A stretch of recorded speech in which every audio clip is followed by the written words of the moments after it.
buenas tardes, estimado profesor, estimados compañeros. El día de hoy mi compañero y yo vamos a exponer sobre la metafísica cartesiana. Mi nombre es Óscar Alarcón y también nos acompaña mi compañero Fabricio Barola. Vamos a comenzar esta primera parte haciendo un pequeño resumen sobre lo que vamos a ver durante esta exposición sobre la metafísica cartesiana. En primer lugar, tenemos que comprender que las meditaciones de René Descartes van a ser orientadas en explicar la existencia de Dios, ¿sí? Pero también nos va a explicar estas dos dimensiones que tiene todo ser humano, ¿sí?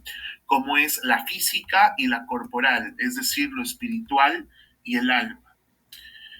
Vamos a poder entender en las meditaciones diferentes reflexiones sobre cómo el cuerpo y el alma, muy aparte de cada uno, que son contextos diferentes, que tienen sus mismas diferencias, pero van a estar unidas entre sí, ¿no? Y también vamos a poder descubrir cómo el alma no se puede partir, no se puede dispersar, sino se mantiene unida.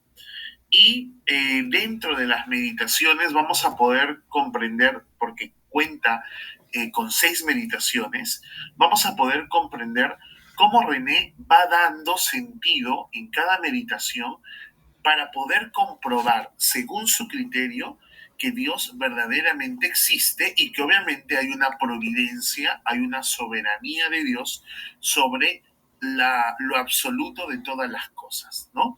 Entonces, en cada meditación vamos a ver una pequeña parte sobre lo que René nos quiere decir de cómo él, a través de sus meditaciones, da la certeza de que Dios existe. La primera meditación, ¿sí? Descartes propone liberarse de todo lo que se da sentado por cierto, para de esta manera analizar diversas situaciones poniendo en duda certezas anteriores y para lograr un conocimiento verdadero en base a análisis metafísicos. Para René Descartes, todo lo que se ha admitido como más seguro y verdadero es aquello que se ha aprendido de los sentidos y por los sentidos.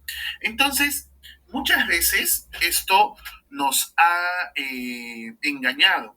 Entonces, no es recomendable fiarnos completamente de ellos. Si bien es cierto, hay cosas generales y simples y universales que existen, siempre han estado allí. De este género es la naturaleza corpórea en general, como la figura de las cosas. El lugar que ocupa el tiempo y su duración, su magnitud, la figura de las cosas, y una muestra de ello son las ciencias matemáticas, que no se cuestionan si las cosas existen o no en la naturaleza. Sin embargo, contienen resultados ciertos e indudables. Quisiera dar un ejemplo, ¿no? Siempre 2 más 3 será 5. Los lados que deben tener un determinado polígono, perdón.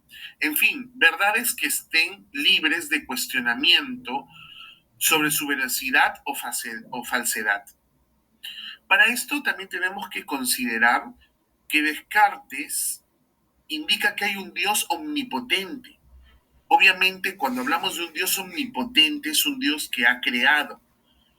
Pero ¿quién puede asegurar que Dios haya permitido que solo tengamos la impresión de todo lo que existe tal y como se ve, pero que en realidad no existe, como la magnitud, el tiempo, etcétera? ¿Cómo sería si este Dios, nos dice la lectura, haya permitido que me engañe con todo lo que considero verdadero? Esta duda está, es una presunción, invita a pensar que Dios, que es la suprema bondad, parecerá contrario a ella. Habrá personas que nieguen la existencia de un Dios poderoso, omnipotente, omnisapiente, es decir, el que todo lo sabe, todo lo crea, todo lo ve, y a creer que todas las otras cosas son inciertas. Bajo estas condiciones, logrará una meditación más profunda, se va a liberar de todo lo que él cree y da sentado cómo se va a liberar de todo lo que eh, es cierto. Así supondrá que no hay un verdadero Dios que es fuente suprema de verdad, sino cierto genio maligno y engañador que ha usado todas sus artimañas para engañarlo. Él pone como ejemplo esto, ¿no? Así todas las cosas que considera cierto, como el cielo, la tierra, el aire, ¿verdad? Los colores, las figuras, en fin, los sonidos, son cosas exteriores, son ilusiones y ensueños de los cuales se sirve este maligno para atrapar mi credulidad. Esta primera meditación propone despojarnos de todo lo que consideramos verdadero, incluida la existencia de Dios. Para liberarnos de esto, analizar las situaciones que lleven a construir de manera más certera las verdades en cuanto a la espiritualidad y el alma. Ahora, estimados compañeros, estimado profesor, en la segunda meditación vamos a poder contemplar que esta segunda meditación, los atributos del alma nos da a entender que somos una cosa que piensa, un espíritu, un entendimiento, una razón. Los cuerpos son concebidos gracias al pensamiento. Si suponemos que todo lo que vemos es falso, dice Descartes, ¿verdad? Lo menciona en la lectura, nada cuanto representa la memoria ha existido jamás. Entonces, ¿qué tenemos por verdadero, no? Que nada es cierto que hay en el mundo, nos indica Descartes. Si esto fuera cierto, entonces tampoco existimos. Pues no.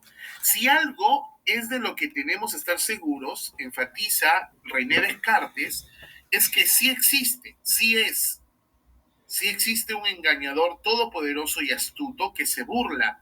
Entonces, si somos y si existimos, esto es lo que menciona él, porque en esta parte él trata de darle como este engañador al título de Dios, ¿no? O sea, para poder reaccionar un poco sobre nuestra verdadera existencia, es decir, que Dios no es un invento, una memoria, no es una alucinación, sino es algo real. Eh, ¿Pero qué somos? Según nuestra naturaleza corpórea, somos algo que se nutre y anda. Pero si no tendría cuerpo, no podríamos nutrirnos ni andar. Por lo tanto,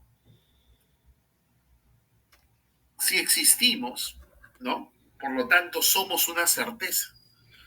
Ahora, lo que atribuimos del alma, como el sentir, el pensar, son atributos que no se pueden separar de la persona, ¿no? Son atributos que están de manera innata en cada uno de nosotros. Entonces somos una cosa que piensa, nos dice Descartes, un espíritu, un entendimiento, una razón que duda, que entiende, que afirma, ¿no? Una razón que niega, que quiere, que no quiere, que imagina, que siente también. Entonces, en esta segunda meditación, los cuerpos no son propiamente concebidos, sino por el solo entendimiento y no por la imaginación ni por los sentidos. Y que no lo conocemos por verlos o tocarlos, sino porque solo los concebimos en nuestro pensamiento. ¿Sí? Ahora la tercera meditación en adelante va a estar a cargo de mi compañero Fabricio, a quien le cedo el pase. Tercera meditación. Descartes se pregunta si hay algo que reconoce con la misma evidencia que la existencia del yo como sujeto pensante. Llega a la conclusión de que también tiene una idea clara y definida de un ser perfecto, una idea que siempre ha tenido dentro de él, y para Descartes resulta evidente que la idea de un ser perfecto no puede proceder de él, ya que esa idea no puede venir de un ser imperfecto, de modo que solo tendría que venir de Dios. Descartes demuestra en esta tercera meditación la existencia de Dios. Distingue entre dos tipos de cualidades, las primarias, que son las que captamos a través de la razón, y las secundarias, que la captamos a través de los sentidos. Cuarta meditación. Hasta ahora, Descartes ha llegado a dos conclusiones, que es un sujeto que piensa y que hay además un ser perfecto que es Dios. Entonces se pregunta, ¿por qué el ser humano es imperfecto si fue creado por un ser perfecto?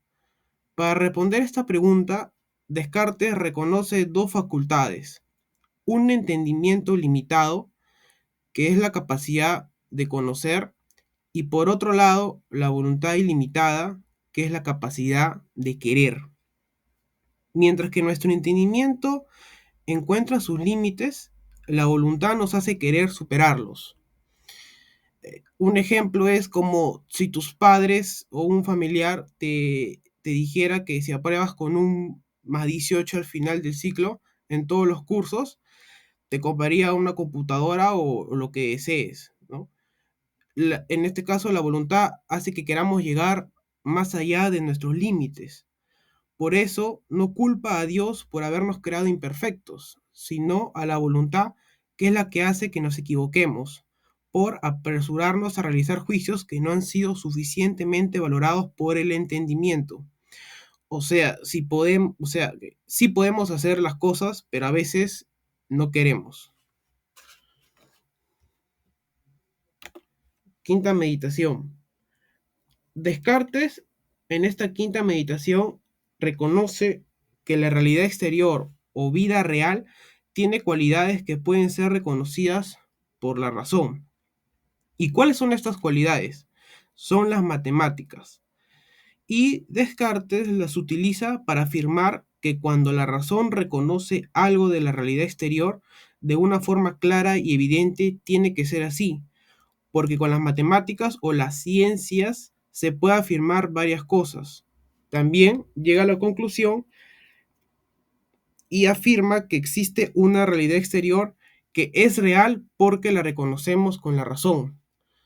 Se centra en la existencia de las cosas materiales y sobre la distinción real del alma y del cuerpo, que constituye una reflexión sobre la posibilidad de conocimiento de las cosas materiales.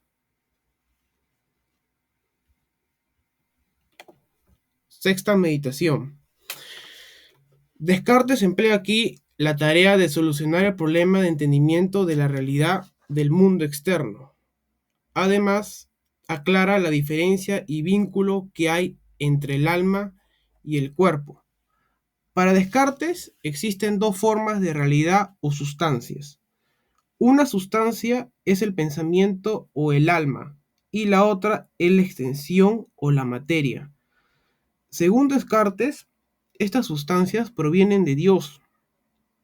Cada una de estas sustancias es independientemente libre. Por eso decimos que Descartes es dualista, porque realiza una distinción entre la realidad del pensamiento y la realidad de la materia. Al igual que el ser humano estaría compuesto por estas dos materias.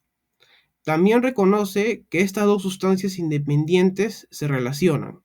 Por ejemplo, si una persona piensa en un recuerdo triste, le saldrán lágrimas en los ojos.